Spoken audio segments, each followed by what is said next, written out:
Chris Wray was brought in to clean up the FBI. He was warned by the Speaker of the House and the Chairman of House Intel, eye to eye, you can be part of the cleanup crew or part of the cover-up crew. But nothing changed.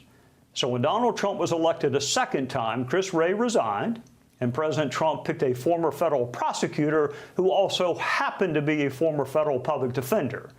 The task is and was challenging, but essential. Restore public trust in the Bureau. Build a Bureau that is not only respected, but worthy of respect.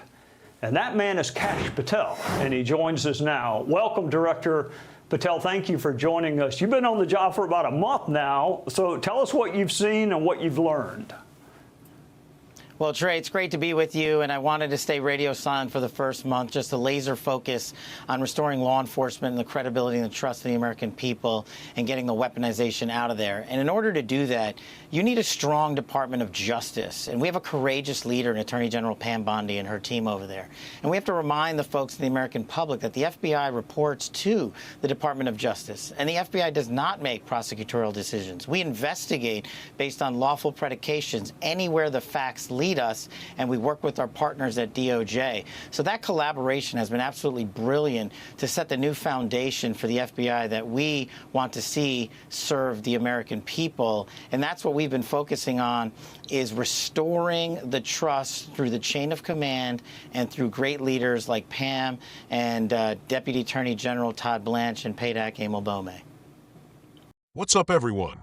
Today, we're diving into something huge that the mainstream media doesn't want to talk about. FBI Director Cash Patel just gave his first interview since taking over the Bureau, and he's not pulling any punches. This former prosecutor isn't playing games. He's calling out the weaponization of the FBI and laying out exactly how he plans to fix it. So buckle up, because what he revealed about crime statistics and the state of our country will shock you. All right, Director, you've been very intentional about moving agents out of D.C. and back into the field, which is where they really ought to be. Why is that important to you? Well, Trey, this is my first media appearance since taking the job, and I'm glad that it's on your wonderful show. And what I want to do is highlight for the American public that there's 38,000 employees at the FBI. If you take the national capital region, as the folks around Washington, D.C. call it, the 50-mile radius around Washington, D.C., we have 11,000 employees for the FBI in that 50-mile radius, give or take. And a third of the crime does not happen in this region. A large portion of one of my priorities, fighting violent crime, crushing narco traffickers, stopping fentanyl overdoses, is happening in any town USA across this country. And they need resources in the form not just of money, but manpower. So we're going to reorient our assets in Washington. We're going to look at it strategically, as we've been doing the last month, and send our agents and analysts and SOS operatives into the field to take on this violent crime explosion that has occurred over these last 4 or 5 years, and to make sure that every state and every county, be it in my hometown of Las Vegas, Nevada, or up in Montana or in Kansas or Iowa or Maine, is all safe and secure. And the best way to do that is through a proper show of force with the FBI men and women who do this job so courageously every day out in the streets fighting crime. All right, Director, you have touched on my next question, but I want you to elaborate because I think it is central to your mission as you see it. The FBI has really broad jurisdiction. All criminal statutes are important to enforce, but your emphasis sounds to me like it's going to be on violent crime. It's definitely going to be a big emphasis. Look, Trey, you and I have been in government service before, and we overlapped in the House Intelligence Committee, where we exposed the largest corruption in FBI history during Russiagate, when you and I partnered there. And that formed the foundation of my ethos going forward. We have to change to the dynamic threat landscape that is changing constantly in not just America, but abroad. Back then, CT and national security were up here, but now we see the narco traffickers and the gangs exploding in terms of violence in America, so we see that shift. And so we have to shift with that threat dynamic. We're not going to forget or ignore national security. Never. The consequential mission of the FBI is to safeguard our citizenry and our way of life, and to investigate those that do harm to our citizenry. But right now, the major portion of that focus is on sex trafficking, is on fentanyl and heroin overdoses, and is on violent crime in the form of gang murders and homicides and rapes. Every 7 minutes in this country, Trey, a individual American citizen overdoses on a drug, a narcotic. Every 6.5 minutes, a woman or child is raped. And twice an hour, an individual in this country is lost because of a homicide. That is violent crime out of control. That is a national security crisis. So we are treating it as such under this administration with President Trump's priorities and Attorney General Bondi at the helm of the Department of Justice. I don't know how or why the American public in the world refused to acknowledge this explosion in violent crime and found it acceptable for children to be dying off at such a vast rate. Couple that with the explosion in illegal aliens, we are seeing the intersection between violent crime and so many of those illegals, and that's another priority that we're facilitating and assisting with, though that's not our primary mission. That's over with DHS.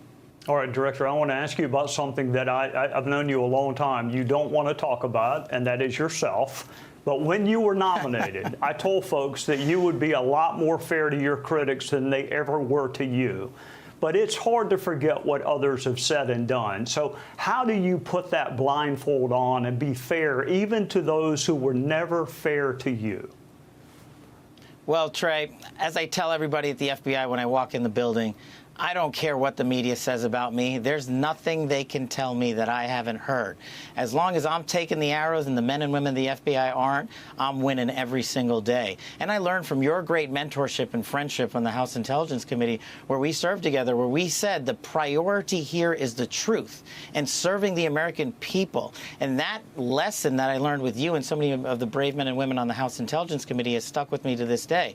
Now, also, I got to add in here, Trey, I know I was nominated by President Trump, and I had a lot of support, but a big thanks to you for reaching out to the community that you have on Capitol Hill, and your voice was heard in those hallways to carry that message and penetrate and break through that glass charade that was, oh, Cash Patel cannot lead the FBI because he's too political. But as you just pointed out, I may be one of the most falsely maligned people in all of government service, and I don't care if they continue to falsely malign me. What I cared about is the leaders and the American people saw that in 16 years of apolitical government service, I was there to put the mission first. And I'm indebted to you for allowing me to continue in our friendship and your guidance on the Hill during that process. Let's talk about who Cash Patel actually is, because the media has been smearing this guy from day one. Patel stepped in after Chris Wray resigned following Trump's re-election. Unlike the career bureaucrats we've seen running the FBI, Patel brings a unique perspective as both a former federal prosecutor and public defender. That means he understands both sides of the justice system. But here's what they don't tell you. Patel and Trey Gowdy, who conducted this interview, worked together on the House Intelligence Committee, where they exposed what they called the largest corruption in FBI history during the Russiagate investigation. That's right, Patel was fighting against corruption in the FBI long before he became its director. Now he's running the show, and the establishment is terrified. For his first month as FBI director, Patel did something unexpected. He went completely radio silent. No press conferences, no interviews, nothing. Why? Because he wasn't there to grab headlines or play politics. He was laser-focused on one thing: cleaning house and rebuilding the Bureau's credibility. Patel made it clear that restoring public trust is his #1 mission. He's working closely with Attorney General Pam Bondi to reset the relationship between the FBI and DOJ. Remember, the FBI doesn't make prosecutorial decisions. They investigate based on facts, and the DOJ handles the rest. This partnership is critical to ending the politically motivated investigations we've seen in recent years. If you're finding this breakdown valuable, smash that subscribe button right now. I bring you the real stories behind the headlines that other channels won't touch. One of Patel's boldest moves so far? Getting FBI agents out of Washington, D.C. and back into the field where they belong. Here's the insane statistic he dropped. 11,000 FBI employees, almost a third of the entire Bureau, are packed into a 50-mile radius around D.C. Meanwhile, violent crime is exploding across America. Patel is strategically redeploying these resources to communities that actually need them. This isn't just a symbolic move, it's about putting FBI boots on the ground in places like Las Vegas, Montana, Kansas, Iowa, and Maine to actually fight crime.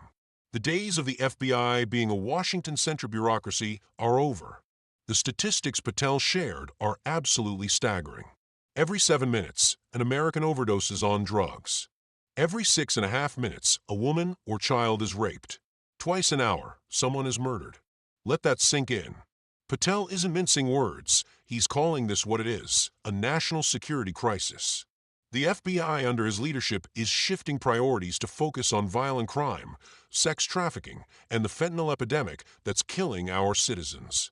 And yes, he directly connected some of this violence to illegal immigration, though he noted border security is primarily DHS territory. This is a massive shift from an FBI that seemed more interested in targeting parents at school board meetings than stopping violent criminals. When asked about all the personal attacks he's faced, Patel gave what might be the most revealing answer of the entire interview. He said, "As long as I'm taking the arrows and the men and women of the FBI aren't, I'm winning every single day." Despite being, in his own words, one of the most falsely maligned people in all of government service, Patel isn't bitter. He's not seeking revenge. He's focused on the mission and protecting the 38,000 employees of the FBI who are doing the real work. That's leadership.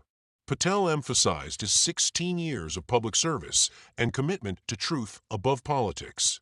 While his critics continue to attack him as too political, his actions are speaking much louder than their words. Cash Patel represents something we haven't seen in Washington for a long time, a leader who's more interested in fixing problems than playing politics.